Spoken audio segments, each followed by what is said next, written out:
under your bed. He'd be a lot less scary if his name was Fred. And I heard his favorite color is red, and his baby blue bike is parked out back in your shed.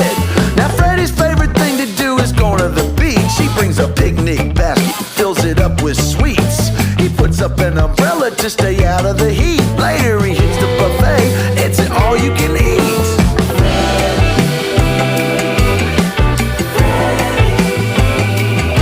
Well, Freddy has a cousin and his name is Ed.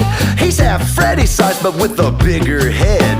His favorite thing to do is eating bread with butter and jelly and that cream cheese you spread.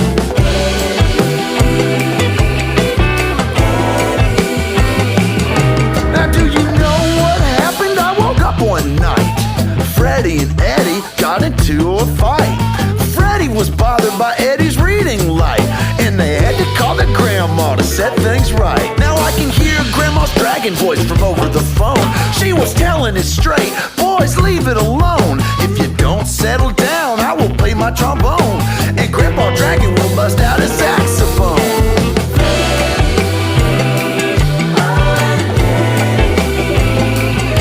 And so the cousins made up, hey, we're friends, you and me. Let's ride my baby blue bike, let's go down to the sea. Yeah, said Ed, that's where you wanna be. Let's build the biggest castle in the sand that's ever been seen.